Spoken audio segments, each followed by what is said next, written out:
What is up, everybody? Welcome to this week's episode of the Dense Pixels podcast. I'm one of your hosts, Brad, joined by my co-host, Carrie. What's up? And Terrence. My co-spreader of the ball pit gospel. As we learn, Carrie's boyfriend has also fallen into the pit thanks to this show. Yeah, man. I watched him play some of it. I was like, this seems like something I could get into, but like I don't have time to get into that. Very dangerous. Now. Yeah. Very dangerous. Yes. Yes, it is. I can see that it is. And currently that's why I'm staying away from it. So what's your Brad, what's your go-to fusion as far as the balls are concerned? Because when I want to clear a level, I pick what's the juggler, like I said last week, I picked the juggler and whoever. And I try to fuse the overgrowth and flash. Overgrowth I use a lot. Yep, absolutely. I like a lot of the light-based evolutions. I think those generally work pretty well because you can also go super aggressive for them since blind is very powerful. Yes. When it comes to keeping you from not getting hit. My favorite single character is the dude where I can't remember the character's names half the time, but the one, he's like the third character where every time the ball bounces, it gains 5% damage. Is that the mummy or the other one? No, that's the one with the cloak. That's who that one is.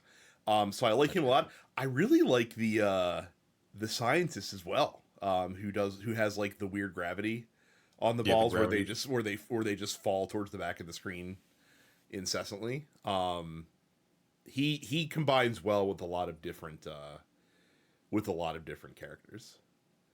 So and I've also found that the Shade, who I hate playing with by itself, the guy who shoots from the back of the field, who I hate using by himself, works really well with a lot of different characters. And so I enjoy playing him in combinations, but not as like him solo sucks. He's terrible solo. Yeah, I think he's designed specifically to play solo because he's horrible when you play him solo because you can't level him up quick enough. Yeah. First of all, and it's just that one. I'm shooting you from behind, and then when you get the little the dagger with the 30% extra, he becomes actually fun to play. The Mega Evolutions are cool. I didn't even know about them when we talked last week. I found out about those later on, but they're they're very cool, but because you have to get them so late in the run, like you don't really get the full effect of them because like by the time you get them, you're 2/3 of the way done, and all you really have to beat is the final boss. But it's still cool that those things are in the game. So I don't think I've gotten the Mega ones yet. I'm no, 20 some hours in. I think there's a nuke that you can get. There's I haven't gotten a black hole yet. Yeah, black hole kind of sucks actually. It's black hole's good against very annoying regular enemies, of which there's a handful in some stages, but for the most part, it's not very good. They also have they have Satan. Satan's pretty good. I can't remember what he does, but I remember really enjoying him. And then Nosferatu is probably the best one, but he's so hard to get that it's it's tough going. But I remember with Nosferatu, like I was using the one where it's the guy where the balls bounce up from the bottom of the screen if you don't catch them, the monk dude, and somebody else. And I swear to God, like I had like 2,000 baby balls on the screen at one time. Like you just saw very faint flashes of white just constantly like in there. Yeah, what a good game Ball Pit is. Holy shit. Break it when you get the right combination. You just break it. Yeah, I think it's a great design for it. I mean, it's. I was looking at my top 10 for the year the other day.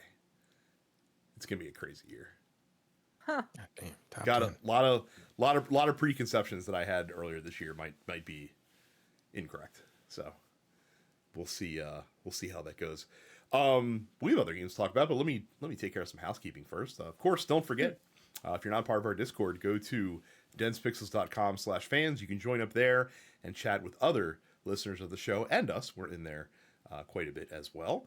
Of course, if you'd like to follow the show on YouTube, if you want to watch the podcast in video format every week, just go to youtube.com/densepixels. Click the subscribe button and the bell icon so you're always notified when new episodes post. If you prefer to consume your podcast in audio form, old school, just search for TMP Studios on the podcast app of your choice. There you'll find us, but you'll also find the Nerd Apocalypse and Black on Black Cinema and the Look Forward Political podcast, which will be back this week. I've been a little under the weather for the past couple weeks, but me and Jay are recording tomorrow, at least as far as plans go. I mean, there's not a lot of news to talk about, so it's not like we're missing anything. A light week right now, yeah. The world is on fire.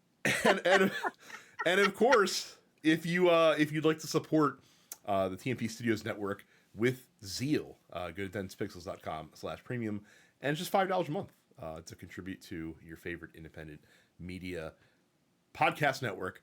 I don't have a lot to say about Power Wash Simulator 2 because you will know if you will enjoy playing Power Wash Simulator 2 based on your feelings if you played Power Wash Simulator 1, because it is pretty much a copy and paste with a couple of quality of life improvements, which is fine, because Power Wash Simulator 1 was exactly what it needed to be, and Power Wash Simulator 2 just kind of sanded off a little bit more of the rough edges and gave you more stuff to blast with your virtual power washer. For those that are unfamiliar with the series, the gameplay is literally in the title. You have a power washing company, and you are sent on jobs to clean various things, vehicles, buildings, and all sorts of shit with a menagerie of power washing equipment. And as you do jobs, you earn money, and you can spend those money to buy new power washers or new attachments for your power washers so that you can, have wider, more narrow nozzles and extension poles, and things of that nature to help you get far away places. The big thing that they added in this one is you have a home base now that you can go to, and you can unlock decorations and shit that you can place around in there. Of course, you have to wash them off first, because when you get them, they're filthy, but then once you wash them, you can freely place them in your home base. I haven't fucked with that too much because, again, I just want to wash the stuff that they give me to wash in that game. That is my absolute chill. Listening to a podcast, I can just focus my visual and movements on Power Wash Simulator, and then listen to something else or have a conversation with somebody while I'm just kind of easing my mind playing that, because there's no soundtrack in the game aside from the sound of your power washer spraying water at the thing that you are trying to make clean. So it's a great game if you like Power Wash Simulator 1. If you did not like Power Wash Simulator 1 and you think, hey, does this game add anything that might make it worth coming back to? No, you won't like this either. It's yeah, it is exactly what it is. And if you're curious about it, I think there's a demo up to see if it's something that would jive with you. Again, it's I hesitate calling it an idle game because it's not that, but it's in the same kind of ballpark, right? It's like a Zen game for a lot of It's people. mindless. It's Right. mindless. It's not idle, but it is mindless. Correct. It's on Game Pass. It's on Game Pass. Yeah. I saw it. I'm like, Yeah, but I who play the crime fuck scene wants to cleanup. pay for fucking Game Pass right now with all the bullshit? Yeah, more to come on More to come on that. on the Microsoft you know what game Corporation. is? You know what game is not a Zen game that you can listen to a podcast on? Ninja Gaiden 4. Ninja Gaiden 4. I knew it. That game is incredibly difficult. I forgot how hard Ninja Gaiden games are. And How did you Platinum forget? Games, That's the whole fucking point. because well, 3 sucks, so I didn't even bother with 3. All right. I played 3 for 35 minutes, and I'm like, this is no fun. And 2, everyone knows the story about 2, what I did with that. But I ended up being able to beat that game on Master Ninja mode. Yeah, through a lot of trial and then you error. staked a knife through it. When No, that was before. I bought another copy and finished it because I was like, I'm not letting this game beat me. That was younger me. Yeah, they kept. I'm playing on normal, and again, I'm getting older, so my reflexes may not be as good as they used to be. Yeah, that game is really hard. They kept the tradition. The combat is amazing. It's awesome. The combat is really good. You can switch between 4 weapons. That's awesome. You couldn't do that on the fly in any of the other Ninja Gaiden games. The biggest issue I have with this game is not the difficulty, because I'm on chapter 12 now. it's the locations in which you're fighting. They kind of suck. Like it's just a lot of blue and just dystopia. Like it's just like Neo Tokyo. It's a lot of boxes that you're fighting in, fighting arenas. Blue. It's just cold. And the other issue I have is everyone attacks you off screen a lot. Like everything attacks you at once. They don't give a fuck. They just attack you at the same time, and that's the staple of Ninja Gaiden. But the issue I have is when they attack you, they have the indicator. You know how indicators are usually red? Sure. It's like purple on a blue background. When they're not attacking you with like an unblockable attack, it's purple. So I can't fucking see it. I'm like, that was a terrible decision. Why would you do that? I can bet like you get beat up a lot because you just don't know when something is going to hit you off screen. The main character, like Ryu Hayabusa, doesn't speak a lot, but this one also doesn't speak that much. But he seems like a try-hard when he does it. He's just kind of like I don't know. He's very stoic, but not in a cool way. Kind of a dick. So I'm not a big fan of the character. But in the story, who gives a fuck? This Ninja Gaiden, who cares? But yeah, the gameplay is king. It's just very difficult, and I'm gonna finish it, and probably not go to the Master Ninja or hard mode because I'm getting older. The other game I'm playing is Hades, the first one. I tried it years ago, and it didn't click with me, and I'm 14 runs in now, and something about that game I recognize is really good. I recognize the game is good. I recognize the gameplay is fine. It's a beautiful game. The story is cool, but there's just something there that I'm probably just going to beat it once. I haven't finished a run yet. I don't know what it is. It's not clicking. I'm probably going to finish it once and then put it down. I don't get it. I don't know why. I just don't understand why I don't like it as much as everybody else did. But not that everything is for everybody. And I think that's it. Oh yeah, and I just created a character for Outer Worlds 2. I'm going to be very curious to see your thoughts on that. Because Carrie, you're not even thinking about that right now, are you? No. Yeah. I'm Outer not. Worlds. Yeah. Yeah, I mean, it's one of these things of like I liked the first one well enough, but like it didn't stick with me the way that I had kind of wanted it to, coming from the development team that made it. It was like I beat it and it was like, okay, cool, that's done now. Like What no happened? desire to go back, no desire to do any of the DLC that came out later. So with this, it's like seeing some middling reviews. I mean, overall it seems like it's maybe like a 7.5 out of 10 on like the overall kind of aggregated scale. But I'm in no rush to play it. I've got plenty of other shit to play right now. So I think for me, it's like I'll get it on PC once it hits a big sale for like $20, but Yeah. not right now. But we'll see. We'll That's see it how for me. long that sale There's something takes. else. Yeah. What's Yeah. that game? That car game that came out last year? The car. Pacific Drive. Oh, Is also one I don't game. know if I'd call that a car game. Isn't that like a atmospheric like? Well, spooky you're driving game? a car. Yeah, but it's like it's not a car. Like, Well, the whole object of the game is like you driving through this fucking. It basically feels like Control, but you're in a car, right? But you're in a car. I mean, it's not a car game, but like it is focused on a car that you have to keep intact to get around wherever you need to go. I played that for about 15 minutes, and I'm like, this is fucking boring. So I turned that off. I might go back to it because everyone says it's good. I might give it a little bit more time. And this has all been on. This is all on Game Pass. They just throw a whole bunch of shit on there. And again, I got that free trial, so I got another week with it before. before it's Because gone I'm not forever. paying $30. Right. I think you can get Game Pass for like $20, like codes from elsewhere. I think GameStop is still $20, selling yeah. them, but you might not want to go back there anymore for reasons Yeah. we'll talk about later too. For the same fucking reasons. Oh, well, And then Carrie, you have completed Pokemon. Well, what a I have rolled pronunciation. credits. I have rolled credits on Pokemon Legends ZA. Still plenty to do, a lot of side quests. There's some post-game stuff. But yeah, I had a really good time with this game. I feel like it expands on the classic Pokemon formula in a way that is fun and fresh. There's certainly some, like, let's call it unrealized potential as far as this game was concerned. That being said, I enjoyed the hell out of it. Love, like, the supporting cast of characters is very strong, which is not always the case in Mhm. Pokemon games.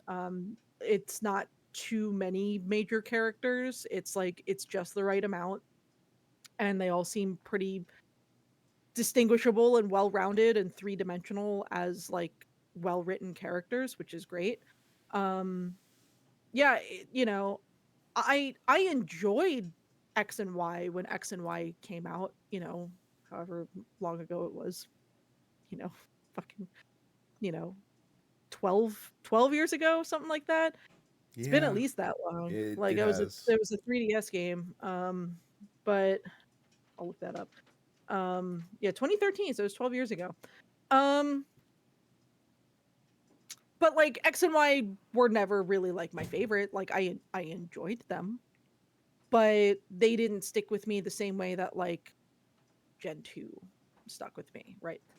But even still, it was interesting to go back in a storyline that takes place just 5 years after the events of X and Y, and to revisit some of the characters that were very present in X and Y, like Emma and AZ, and the remnants of Team Flare, which is interesting as far as, like, what they have kind of been up to, and um, the point of the ultimate weapon that was a major plot point in X and Y. But yeah, look, is it perfect? No, it is not perfect. It is not a perfect Pokemon experience. That being said, I don't really know what people are looking for in a perfect Pokemon experience anymore. But I thought it was a very good Pokemon experience. I think by and large it does move the franchise along in a fresh direction on a couple of different fronts, namely the battle system. And I'll probably continue to play it here and there as far as post game stuff and side quest stuff, just because of the fact that, like, I travel frequently. So I finished this game on a plane. I will probably continue to play it on a plane moving forward.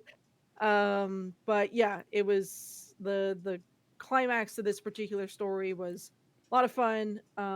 Just overall, I had a great time as a lifelong fan of this franchise. I really have very, very few complaints.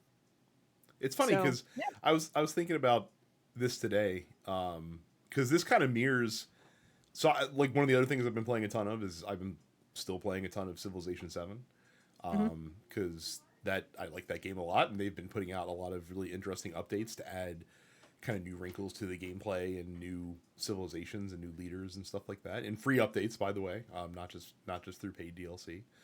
And it's come a long way since it launched, and they're still like, and I don't know why I do this to myself, but like when you go on the Civilization Reddit, like there's still like, the cesspool of people that just want to bitch about what the game isn't, and it's just like, guys, like, yeah, your complaints are valid, but like, go play Civ 6 or Civ 5 or Civ 4, like Right. whichever one floats your boat. Like, if this one isn't doing it for you, like, I I don't know what to tell you. Like, this Isn't that every Reddit page? it is, and again, that's why I'm Everything's bringing this negative. on myself by doing this. I'm not sidestepping the blame, but it's just like there's so many people complaining about what that game isn't, and not enough people I feel Mhm. like that are just meeting it on its own terms and Yeah, like leveraging with what it is. definitely, So definitely. What's happening with Legends is a lot of complaining about, like, what what isn't there, and right, it's like, okay, but why don't we focus on what is there? Because what is there, I think, is really good. So right, and a good foundation to build on in future games, or stuff that they could potentially improve on over time. Like, I think we're well past the era, at least as far as AAA games go, of anything being a finished product when it first goes out the door nowadays. Like, mhm. there's we just live in the age where most games are going to get iterated and improved upon over time. And so, like, yeah, like, if you're like, well, I bought it on day one and it stinks and I have to wait now to get it perfected, well, then don't buy it on day one, man. Like, no one's twisting your arm and forcing you to put down $70 to buy this brand new game on release. Like, you wanted to do that. So Right. so it's just like, you know, it is what it is. Like go, you know, go play one of the 100 other games you probably have installed on your PC that you haven't touched yet because you bought a million games on a Steam sale, and didn't and haven't gotten to them. So Yeah. all right, well, let's get to the news. Man, we just keep talking about Microsoft every fucking week here, don't we? Yep. An interesting report came out from Bloomberg, and it might explain why Microsoft has made some of these strategic decisions that they've made over the past, say, 18 months or so. Huh. And basically, what has happened is that Microsoft's CFO, Amy Hood, set a target for Xbox back in the fall of 2023, where they expect Xbox to achieve a 30% profit margin based on their output. Now, in a vacuum, that doesn't really fucking mean anything because we don't necessarily know what the average profit margin is for most game companies. According to the S&P, the average game company has a profit margin between 17 and 22%. Is generally what most companies report, and is considered acceptable by like shareholders and things like that. So essentially, what Amy Hood is looking for is anywhere from like a, you know, like a 70% increase in gross margin. So for every dollar of revenue Microsoft takes in, she wants 30 cents to be profit, which again, according to, you know, this reporting, seems pretty high. And when you look at why are we charging more money for Game Pass, why have we raised the price and are not willing to let our console be a loss leader, why are we putting out a $1,000 white label handheld console, why are we closing studios and canceling games that are well into development, trying to meet a 30% margin sure does explain a lot of that behavior, because if you want to increase profits, you usually have to cut costs, and Yeah. and that seems to be exactly what's happening over at Microsoft. So they don't give a fuck about their game division anymore. No, they give is what I'm hearing. They give a fuck in terms of they want profitability out of their game division. Well, by any means necessary. But no, if you're asking if they care about the quality of what their output is, no, they absolutely do not. You said between 17 and 22 is the normal for most. That is what the S&P says. Yes. Yeah, how much money? You know what? We ask this question every week. At this point, everybody sucks. Yeah. This is basically every company. This is basically every corporation in America right now. That's it. Like, this is where we are. Yeah. They have all the money in the world, but they just don't have enough. Okay, sure. I guess like when people aren't able to afford your systems and people stop paying. Like I heard a lot of people did cancel their subscriptions, but I don't think enough. A lot of people canceled, but then also a lot of people like, I'm going to downgrade to such and such. I'm like, that's not canceling your subscription. No, it's not canceling. That's still giving. That's not you canceling. money. You're still paying them. Fuck. Like people don't know how to speak with their wallet until they lose their jobs. Honestly, I with, and this is something that Andy and I were talking about earlier today. The incentives in corporate America are so upside down right now. I don't even know if voting with your wallet is impactful, because right now, I mean, it did for Target. It mattered with them. I mean, I should say it's not impactful for tech companies, because right now you can still get investors to hand you money hand over fist if you just push AI as the thing right now, right? So like even if you're not, you know, even if you have customers leaving you, you can sell a line of bullshit about the future. And actually we might curb that because there's another story later on in the docket that kind of touches on this as well. But yeah, like the incentives are backwards. Like it used to be that, you know, you made a quality product and people would buy that and you make a lot of money. Now it's just you have to promise to use like the tech of the future to make your company more agile or more lean or, you know, this, that, or the other thing. And so you have investors, like you have money coming in from the top and not from the bottom up to stand you up. So at some Well, point, the question becomes, what happens when you don't have enough, like when you use AI to get rid of all the real people working for you, and no one can afford your fucking product. Terrence, that's a problem for the next CEO, for the next guy that's in the seat. Like you're not going to have to worry about that because like you'll probably leave before things become untenable to that point. You know what I mean? Like it's you're not thinking more than 5 minutes ahead. This actually is a correlation that works in sports as well, where like a general manager, especially who's like on the hot seat and at risk of losing his job, will like sign. Oh, no, he's the owner. So.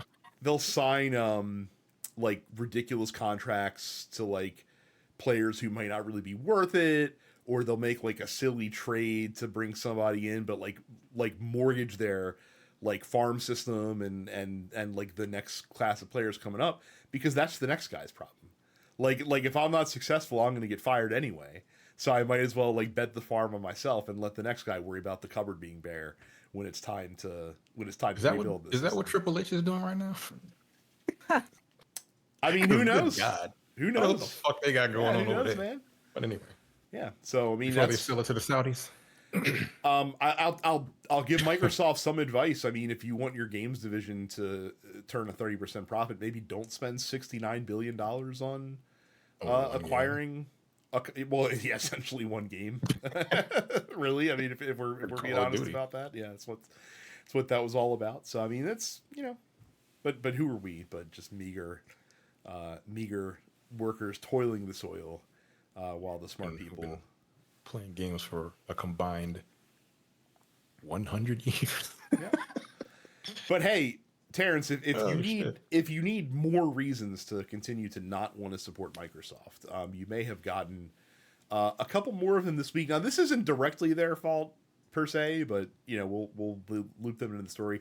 So we saw some like the Trump administration is current. I saw these.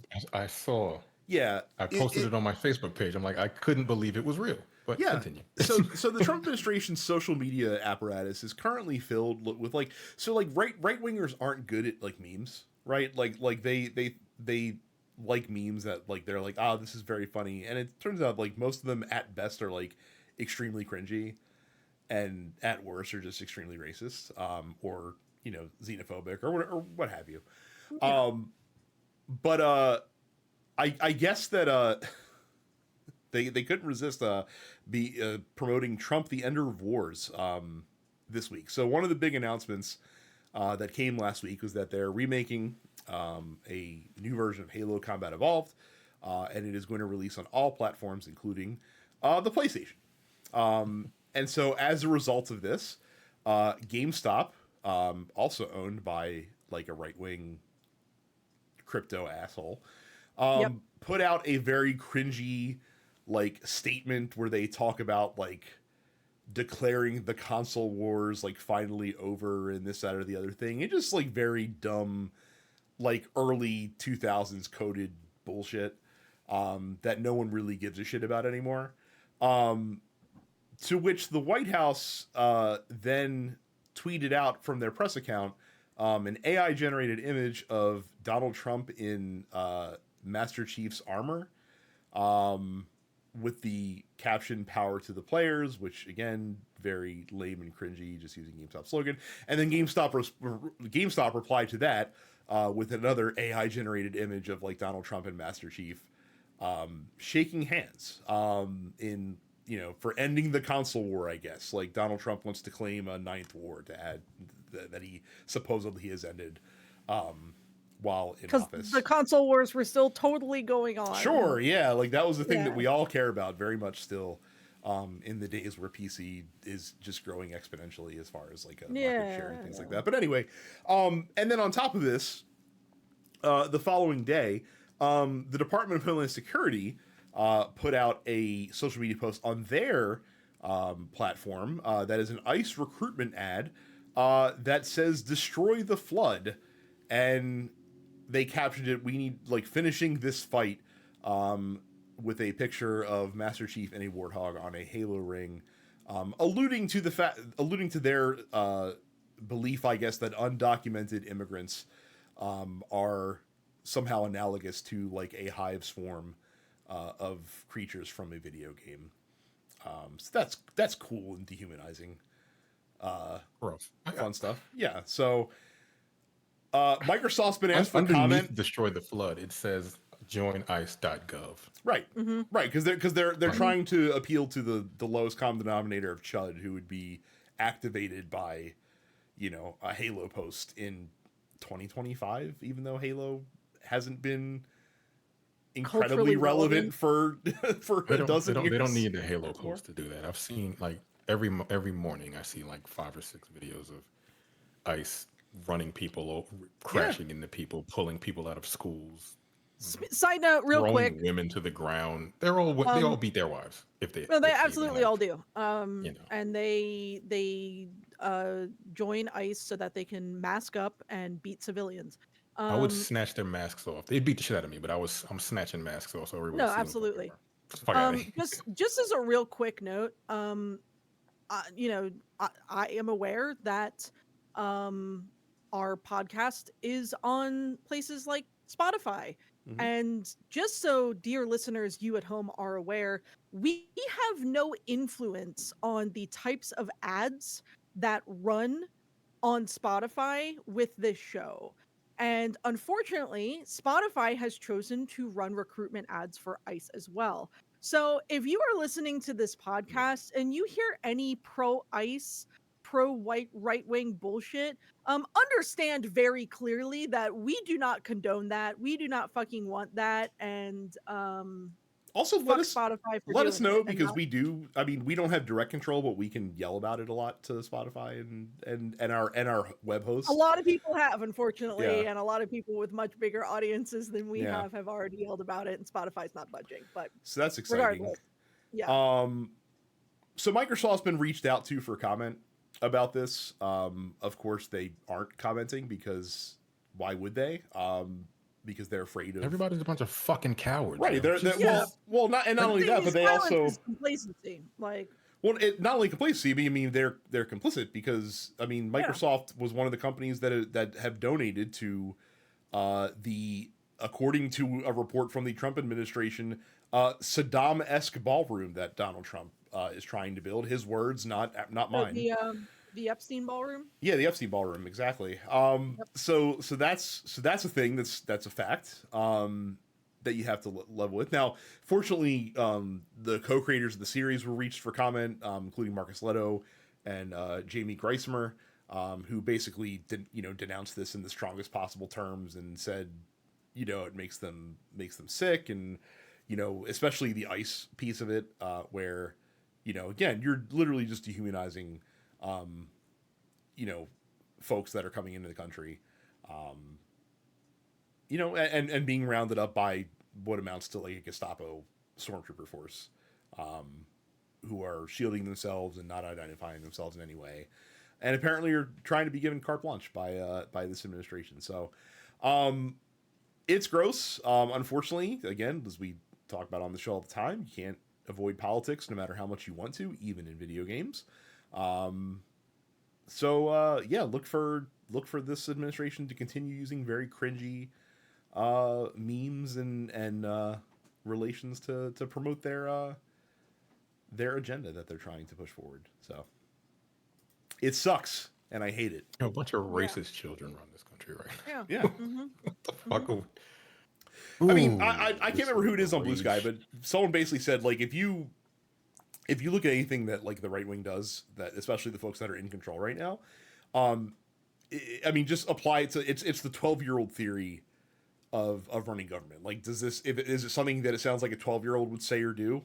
Then it's probably like on the money at that point. Yeah. Like that's literally what we're dealing with here. So I have my theories as to why they're doing all of this, but that's for another show. yeah.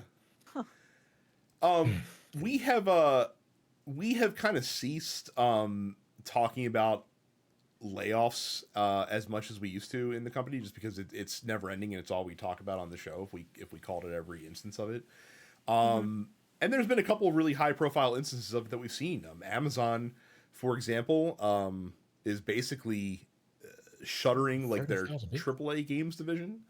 Well, 30,000 people from Amazon, but as it's affecting their games division, like their MMO is going to like maintenance mode, and I think that they're pulling and we're laying off pretty much everyone that worked on that, and they're focusing on like smaller like party style games, including like the Snoop Dogg legal game or something that they're coming out with. I don't even fucking know it. The less said the better, probably. I don't really know a lot about it. But I have to call out Ubisoft once again, pulling a Ubisoft, as they are basically asking folks in Massive Entertainment, developers of The Division, but also Star Wars Outlaw, to self-terminate if they possibly can. The studio is asking staff to volunteer for, quote, career transition, to see if they could get people to lay themselves off before they are laid off by folks at Ubisoft, quoting from the statement that was sent out to employees at Massive Entertainment. As part of our ongoing evolution and long-term planning, we've recently realigned our teams and resources to strengthen our roadmap, ensuring our continued focus on the Division franchise and the technologies, including Snowdrop and Ubisoft Connect, that power our games. To support this transition responsibly, we introduced a voluntary career transition program, giving eligible team members the opportunity to take the next step, their next career step on their own terms, supported by a comprehensive package that includes financial and career assistance. Man, I've never seen anything that's such a fucking corporate vomit statement created. Yeah. As much You as know, that. they're about their future. they're looking for people to take buyouts. Yeah, absolutely. Yeah. That's all it is. Absolutely. So. Yep. Which, I mean, look, I suppose that's better than laying people off out of the blue. If people know it's coming, maybe they're encouraging to kind of do that shit. But it still feels real gross. I will say. Yeah. Speaking of gross. Speaking of gross, Krafton came out last week and announces that they're a company whose games that you should probably stay away from in the future. By declaring themselves, getting out on a mountaintop and with a bullhorn, declaring themselves a, quote, AI first company, placing AI at the center of problem solving.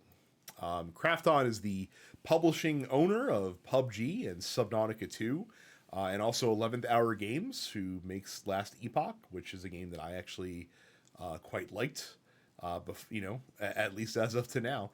But Krafton wanted to make sure everyone, especially their investors, know that they're transitioning to be an AI-first company, whatever the fuck that means. Quoting from their statement, starting today, Krafton will automate work centered on agentic AI and fully implement an AI-centered management system where members focus on creative activities and complex problem solving. We will leap forward as a company that promotes the growth of members and expands the organization's areas of challenge through AI. Uh-huh. What does that Can't mean? wait for this bubble. It means fucking Means nothing. nothing, Terrence. It means nothing except that it's something that you want an investor to hear. People. Yeah, I mean, it's something you want an investor you want to an hear. old wealthy white man to Right.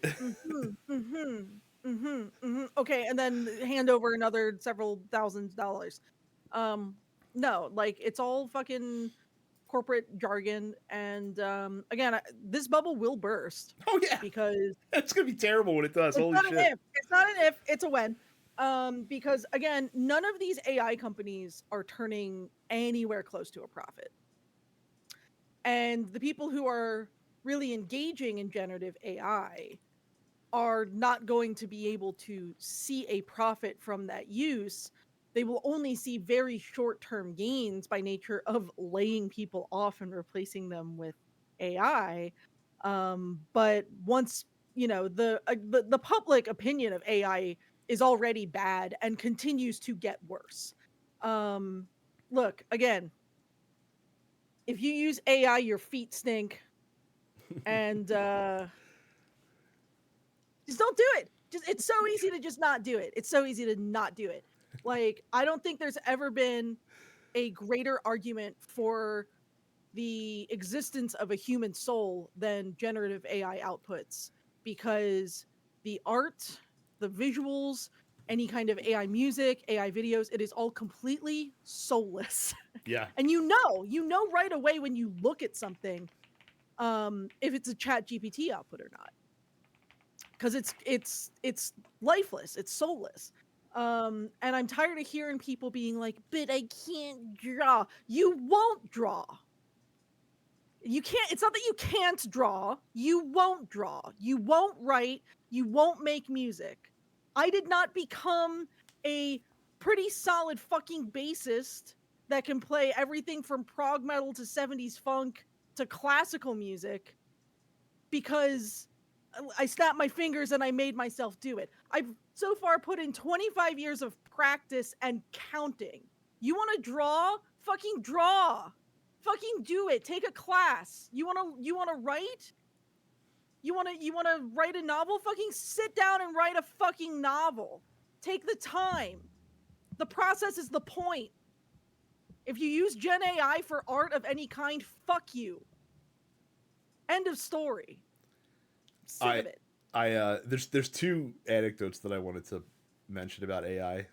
So I saw on Blue Sky a post that was capped from Twitter and shared there of Kevin Roose, who is the New York Times' one of their technology editors, and he puts on Twitter I'm quoting him, "My favorite new AI thing is putting the Perplexity browser in charge of prompting LLMs. Quote, stay on this guy until the code works, answer its follow-ups and push past refusals, get 3D research reports and combine the best parts of each. My agents have agents." And someone replies to him, "Does it actually work?" And he replies back, "Not really, but the power." I mean, that's it in a nutshell. And that led me to a realization about AI. And that is that every AI CEO is basically Chris Farley's bus driver character from Billy Madison. When he's talking to Billy Madison outside the bus, and he's like, "Oh, that Veronica Vaughn is one hot piece of ass. Like me and her got it on." And he's like, "No, you didn't." He's like, "Well, not me, but a guy, no. They really have her down." He's like, "No, you didn't." He's like, "Yeah, you're right. No, they didn't." But you can imagine what it would be like, though, right? Like that's literally every AI is like, look at all this amazing things that AI could do. And it's like, yeah, but can it do that? Well, no, but maybe it could. If you give me billions of dollars. I can't stress how much I need the billions of dollars first to see if we could possibly do the things that I'm saying that this could happen. And like I said, the annoying part is that all of the people in the society who have a lot of money are throwing, fucking fistfuls of dollars hand over hand at magic beans, not realizing that they're being sold, that they're the mark, Right, they're all the mark. Yeah. So AI is gonna destroy the fucking country or the world.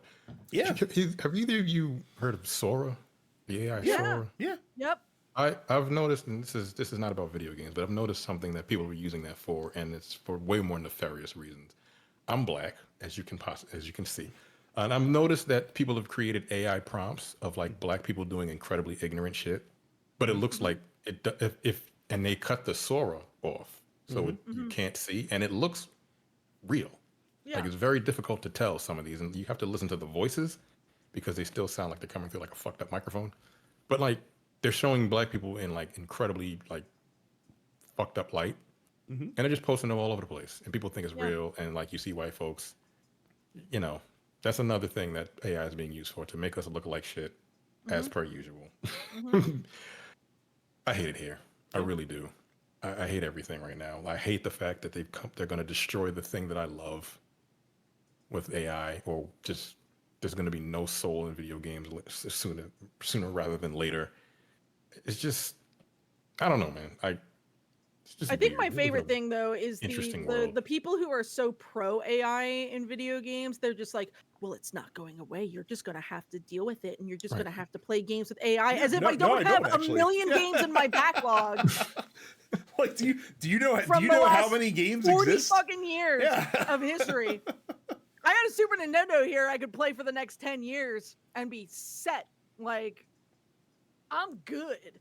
But no, I cannot wait for this fucking bubble to burst. I'm sick of AI exists so that people with money who do not want to take the time to actually learn anything don't have to learn how to do anything.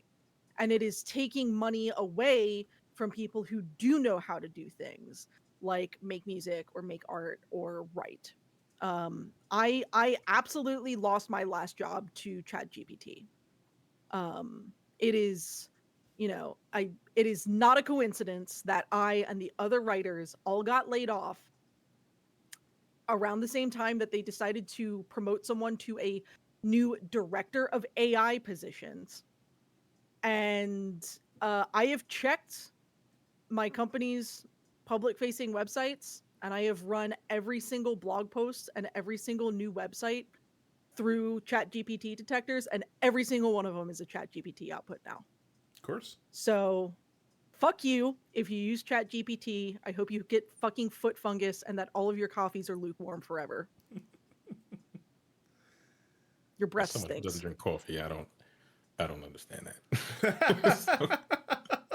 Lukewarm coffee is gross, Terrence. That's the well. moral of the story. So, Mm-mm-mm. don't Support worry. indie games, guys. Yeah, support indie. I mean, seriously, like that's support that's indie. the answer. I mean, support indie everything. Quite honestly, support independent media, Yeah. video games. Yeah, Yeah, that's the real answer to the story. Do not worry. We are not going to leave you without a good news story this week. Carrie, take it away. Sure. So, in what I consider to be a somewhat surprising turn of events for this particular company, Nintendo has decided to put out a massive vinyl box set of the soundtrack to The Legend of Zelda Breath of the Wild in the United States through the company Laced Records. Now, Laced is great. I've got a lot of Laced releases, and the thing that I really like about Laced, and they're doing it with this as well, is they will always do like a huge fucking box set. In this case, it is an 8 LP box set that will retail for $180, which is actually pretty fucking good for a set that big. But then if you don't want all that music, if you just want like the selections, if you just want like a quick cut of the bangers, basically, you can just pay $40 and get a 2 LP set. They've done this with Monster Hunter World. They have done this recently with the Claire Obscure soundtrack. That is a 6 LP box set versus a double LP selections. They've done it with Doom: The Dark Ages. Civ 7 has a box set and a double vinyl release. Assassin's Creed Shadows, they did a 13 LP box set for the God of War 20th anniversary collection. God, what else? Quake 2, Yakuza Like a Dragon, Devil May Cry, Cult of the Lamb, Street Fighter 3, a lot of new stuff as well. And they distribute stuff as well for a few other companies, I believe. But yeah, Laced has great products. I've never been disappointed when I receive something from Laced. It's in pre-orders now. The entire box set will release in June of next year, likely because vinyl pressing time is a while right now. And I believe this is an open pre-order for a certain amount of time. So they're basically waiting to send numbers to the pressing plant until they know how many need to actually be pressed. But yeah, Nintendo has historically not put out their music in the United States, much less on vinyl. We did get some other recent Nintendo related things that I believe were released through Square Enix, such as the Super Mario RPG soundtrack that got an official release on vinyl. But it's kind of interesting because the video game music vinyl collecting community has been it's a whole thing. And I've talked about my records on the show before, and I probably have also mentioned that probably 70% of my collection is bootlegs. A lot of people who really want to own this music on a physical format, especially on vinyl, are basically just bootlegging releases. And by and large, they do a really good job.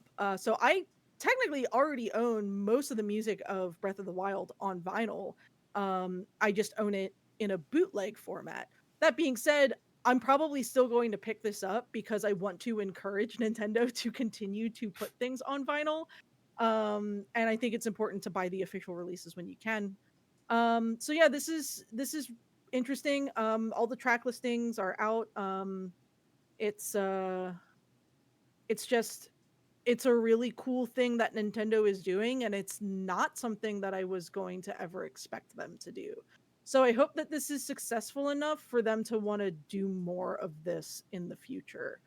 Um so yeah, if you are a fan of vinyl records, this is essentially your opportunity to own the complete Breath of the Wild soundtrack on vinyl. And it also includes some tracks that didn't actually make it into the game, such as like the 2017 trailer song and stuff like that. So that's kind of cool. Cool. It's a nifty set. Vinyl's one of those collecting avenues that I've resisted over the years because I know me, and it's the last thing I need to have because it's a huge money sink, and I've got better things to spend my money on. So. See, the difference is I don't have children, so I have vinyl money. Oh my goodness. Well, let's take it over to the Dense Pixels post office. Again, if you're a member of our Discord, which is at densepixels.com/fans, you can ask us questions. We'll answer them on the show. We didn't put out the call this week because we were hoping to keep things a little bit shorter, but there's a couple questions in there that were there this week. A lot of conversation in the post office chat, which bad listeners cluttering up the post office chat with the back and forth combos. At least thread it, man. Come on. This makes my job very difficult. Whatever. Jace asks, have you ever seen Splinter Cell, or have you ever seen, just came out, have you seen Splinter Cell Death Watch on Netflix? It is an 8-episode series. They weren't sure where to ask this because they wanted to yell at Jay specifically, since Jay does not respect animation as a storytelling medium.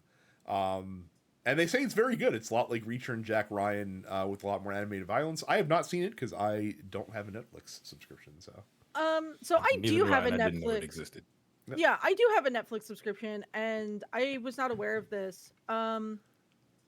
Splinter Cell is a game that I like. I respect, but it's not a game for me. That being said, Tom Clancy is he was a Baltimore dude, and when it comes to the Tom Clancy stories, I've read a couple of them, and they're good. There's a reason why there's a billion fucking Tom Clancy video games.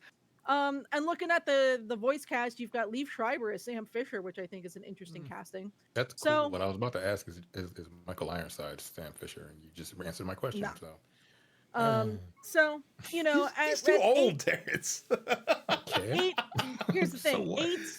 8 episodes where the average runtime seems to be less than 30 minutes. That's a very bingeable series. So I'll look into it. Apparently they already renewed it for a second season. So it's got an 83% on Rotten Tomatoes. So hey, good enough for me. I'll give it a shot. I was never a Splinter Cell guy. The only Splinter Cell that I played is Conviction, which I liked. But to me, that was the last one, right? No. Conviction was on the Xbox 360 way back. What came out after that? Blacklist. Yes, it was the most recent one. Oh, okay. Yeah. So that's Conviction was 2010. They did an HD trilogy of the first 3. And then they did Blacklist, but even that's 12 years old now. So if I do find it interesting that they would do an animated series based on a franchise that has not had a new entry in more than a decade. But There's still a lot of people that carry a cool. torch for it. That Yeah. really like It's a the good series. yeah. I just like I just always and again you can fillet me in the comments. I don't really care. I always thought of Sam Fisher as a lesser Solid Snake, so like I never gave Splinter Cell the time of day. Well, so he had those cool goggles though. he did have the goggles. That is true. Yeah. That is true. The only other question this week comes from Cam, who says Fallout 4 is getting a re-release and a Switch 2 port. Is it arguably the third best Fallout console game? Is arguably the third best Fallout console game becoming the new Skyrim? I don't think so. Just, because they haven't ported it to a million other things yet. I think this is honestly them being like, wow, a whole lot of people are watching that Fallout TV series, so let's capitalize on the moment right now. That's really it. The second season of the television show is getting ready to come out. So gosh, when is that coming out?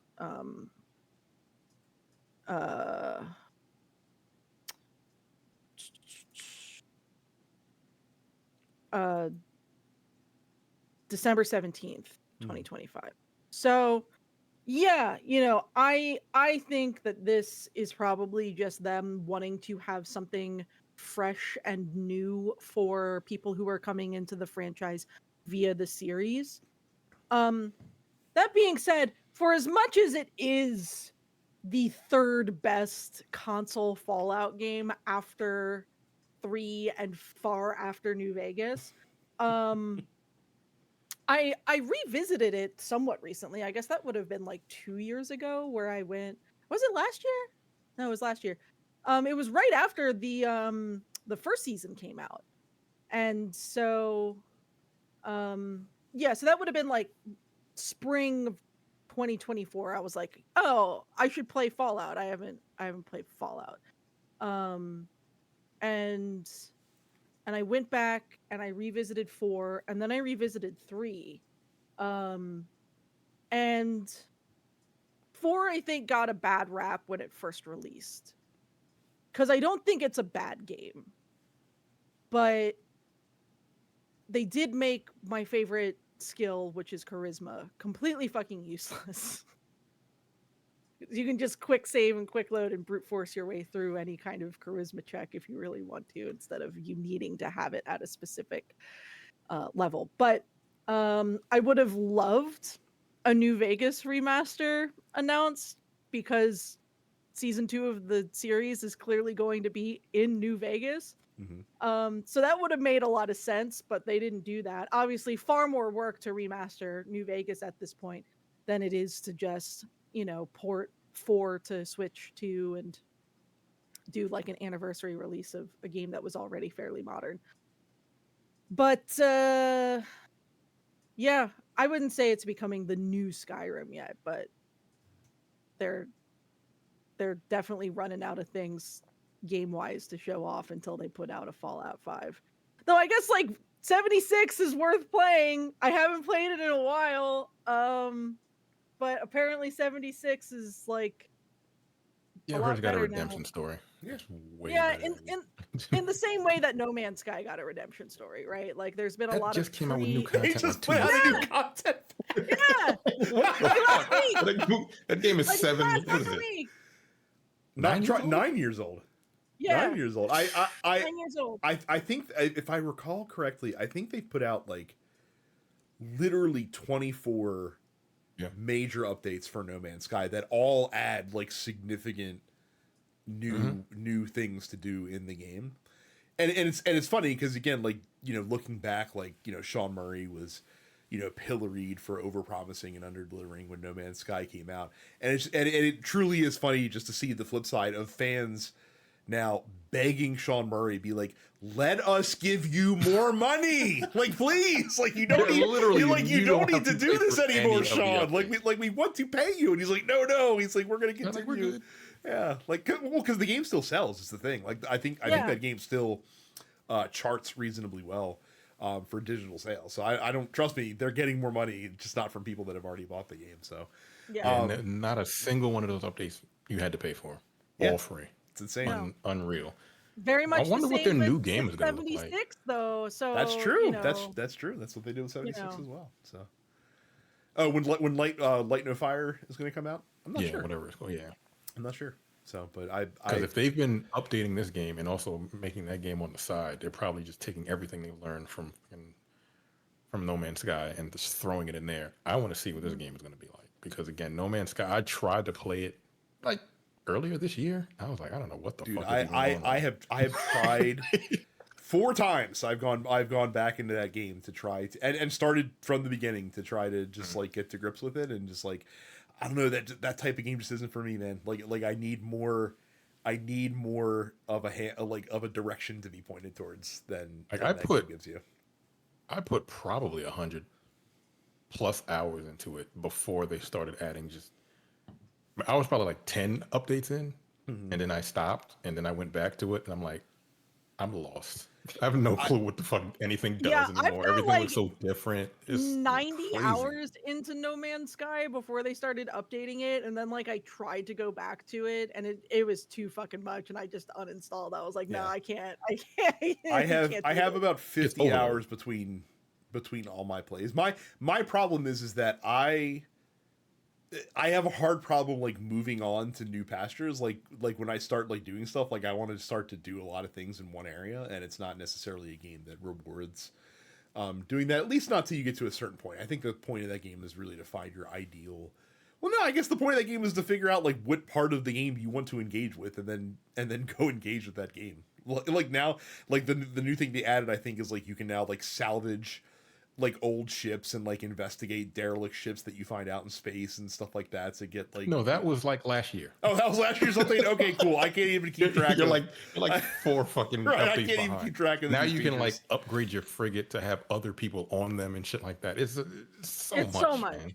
It's so much. You build your own ship. It's cool. Some of the ship builds have been pretty cool. I have been seeing some posts about those online. Those seem neat. Yeah. To tie it back around to Bethesda though, when was the last time you heard anyone talk about Starfield? Out of curiosity. Fucking I think you. it came with an update a couple months ago. It did. I think. It did. A paid DLC. Yeah, No. paid DLC. No. Fuck. I played less than 12 hours of that game when it first came out. Couldn't get into it, uninstalled, haven't gone back. Yeah. Which feels weird I was because I waiting for fucking Skyrim. love Bethesda titles otherwise. I played like 100 hours of the Oblivion remake in comparison. I would rather play more of the Oblivion remake than try to give Starfield another shot, to be quite honest. Fair. Starfield is just cold. There's nothing to do. It is. I mean, it is a little unfeel. It is a little soulless. In what it's doing. It does. It definitely does feel. That is it. Like it just feels disconnected. In the way the game kind of sets out. Like there's very little cohesive things to kind of bind that game together. So. Yeah. I've been going back and forth on if I want to do another New Vegas run. For as much as like, of course you do. I mean, yeah. And at this point, the last time I played New Vegas was in 2020. So I've really had a lot of I've had a lot of restraint. Here's the thing though. I think if this Fallout 4, man, I'm really bringing it back. What a great host I am. I really think if this Fallout 4 remake does money, you might get a New Vegas and Fallout 3 remake at some point. There have been rumblings about a 3 remake after the success of the Oblivion remake. Yeah. And I would play 3 again. But yeah, last time I played New Vegas per my Steam account, it says was December 2020. So a lot has happened in my life since then, and I could go for another romp through Nevada. So you know what? Maybe that'll be my last. Like I thought Skyrim might be the last one or Skyrim. Starfield would be the last Bethesda game. I thought, but maybe one day, because I own New Vegas, so maybe Here's one the thing. day I'll. What you need give to one do try. is you need to make sure that you are approaching it not as a Bethesda game, but as an Obsidian game. Mm. It is an Obsidian game running on a Bethesda engine. And if you are into what Obsidian does, otherwise, in terms of their storytelling, general writing, sense of humor, you will enjoy New Vegas if you can understand that it does come with a seasoning of Bethesda jank. I'm sure there's a lot of mods out there that probably have smoothed out some. I'm sure there are. I'm sure there are. Yeah. So maybe I'll look at that too. All right, cool. Yeah. Well, that's we'll see. Maybe I'll get to that in 2029 when, like my gaming calendar gets cleared. That's it for the show this week. Thank you guys for submitting your questions. The folks that did, again, don't forget to join the Discord if you'd like to ask us questions that we'll answer on the show for you. Go subscribe to all the TNP Studio stuff that's out there. We really appreciate you guys listening and hanging out with us. It's good times. Thank you very much for watching and listening to this show, and we'll see you all the next time. See ya. You're watching the Dense Pixels YouTube channel. Click the subscribe button while you're here and make sure you check out our weekly podcast where we discuss the latest gaming news and our impressions on what games we've been playing.